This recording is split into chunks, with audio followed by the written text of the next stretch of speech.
Today we're going to take our first look at the minor pentatonics. We're going to do this in the context of the minor key 1-4-5 chord progression before we return to the remaining major key chord progressions and see how the minor pentatonics fit in with those.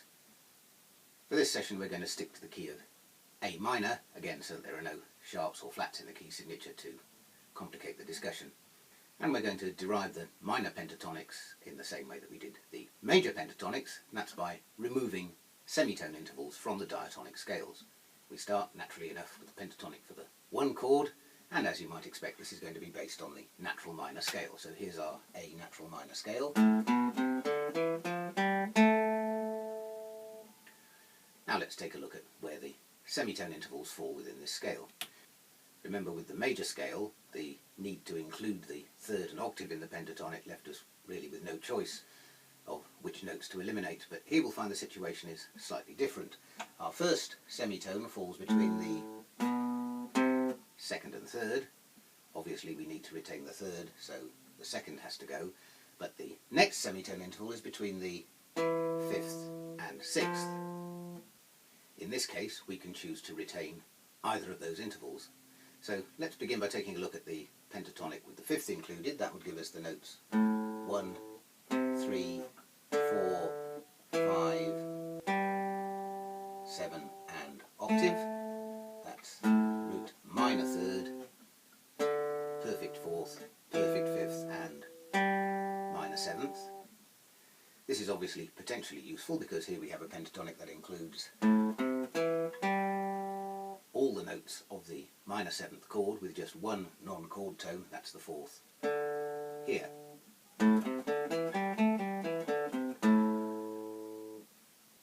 This means that this pentatonic would be compatible with any minor or minor seventh chord, that's to say the 1, 4 and 5 chords in a minor key, or the 2, 3 and 6 chords in a major key.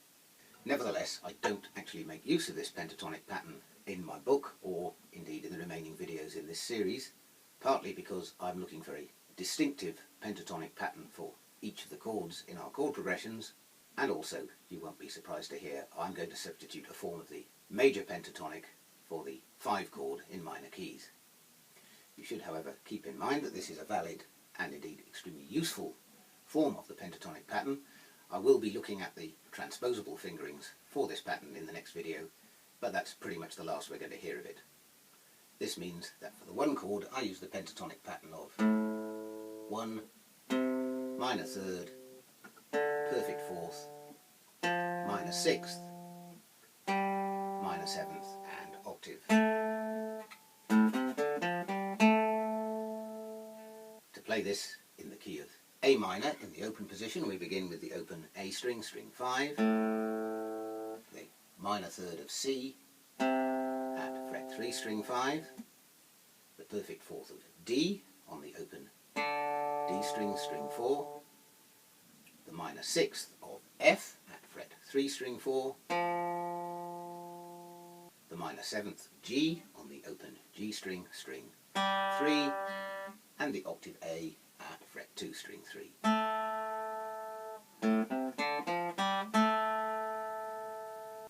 Now with our usual little cheat to reach fret 5 on string 1, we can take this pentatonic pattern into the upper octave. So now the minor third of C appears fret 1 string 2, the fourth of D fret 3 string 2, the minor sixth F, fret 1 string 1, the minor seventh G, fret 3 string 1, and the octave A stretch up to fret 5 string 1.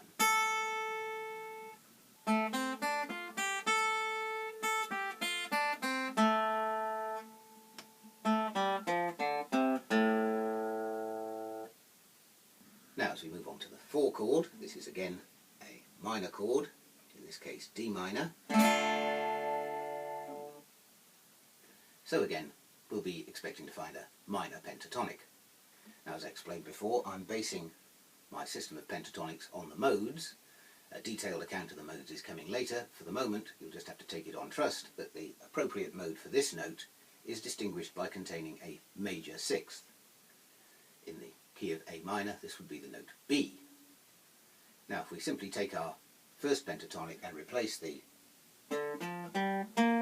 minor sixth with a major sixth, we now have a semitone interval between the major sixth and the minor seventh. So if we're going to continue to eliminate the semitone intervals, this means we have to get rid of the minor seventh, and instead we can add in the fifth.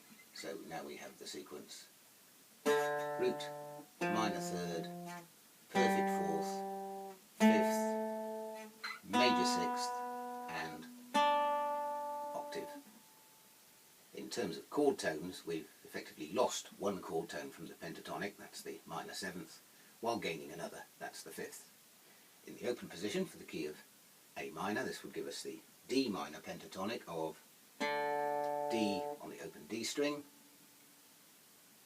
minor third of F, fret 3 on the same string, the fourth of G on the open G string, and now the fifth of A at fret 2 on the G string, the major sixth of B at fret 4, or potentially the open B string, and the octave D at fret 3, string 2.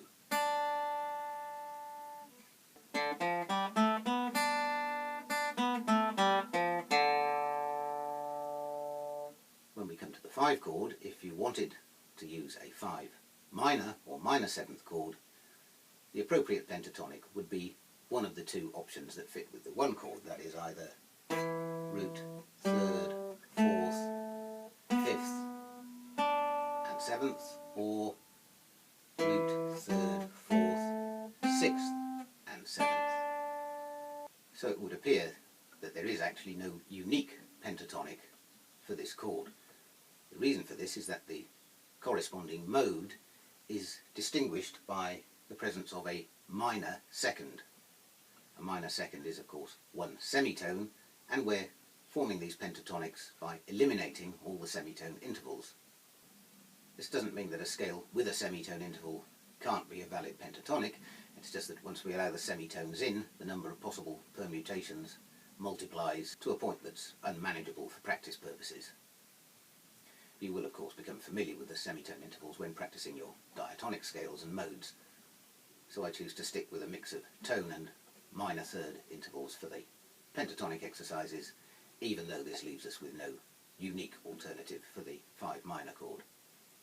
Of course, I have all the way along been substituting a major or dominant 7th chord for the 5 chord in minor keys, and in this case we use the same pentatonic pattern that we use for the 5 chord in major keys, that is root, major second, major third, perfect fifth, minor 7th and octave.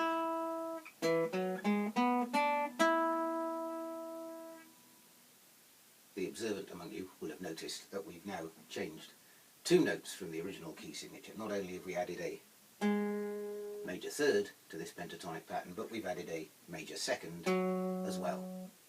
Just to complete the picture, I'll mention that there is another possible alternative pattern for this chord, and that would be root, major second, major third, minor 6th, minor 7th and octave.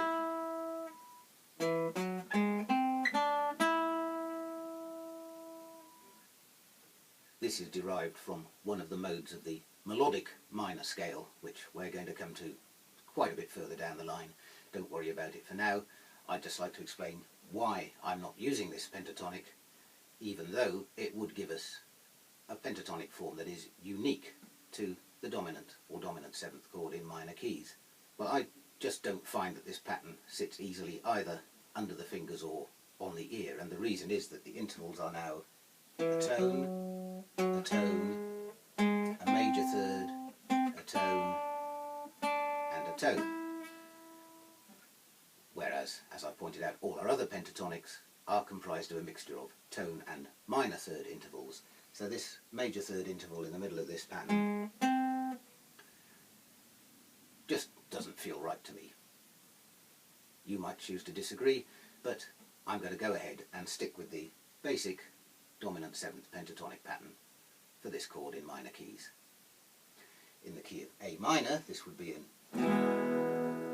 E or E7 chord, and the pentatonic pattern begins with E on the open string 6, the major second, that's F sharp at fret 2, the major third, G sharp at fret 4, the fifth, B at fret 2 string 5, the minor 7th, D on the open D string, and the octave E at fret 2 string 4.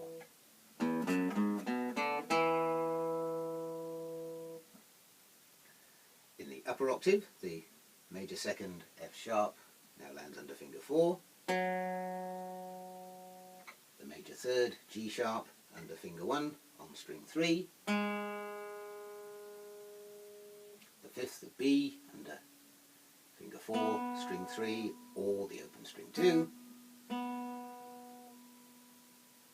the minor 7th of D, finger 3, fret 3, string 2, and the octave E on the open high E string.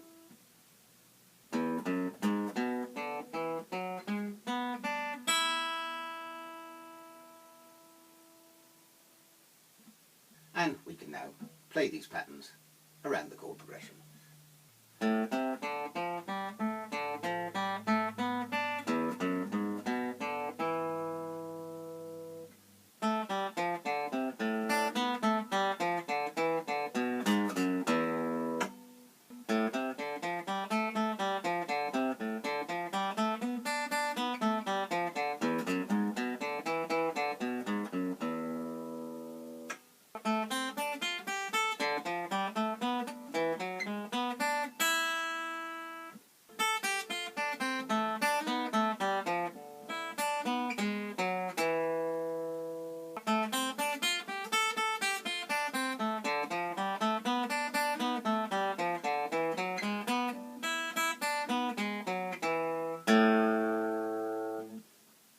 And that's where I'm going to leave it for now. In the next video we'll take a look at the transposable fingerings for the minor pentatonics we just learnt, before we return to the major keys to look at the major key 2-5-1 and 6-2-5-1 progressions.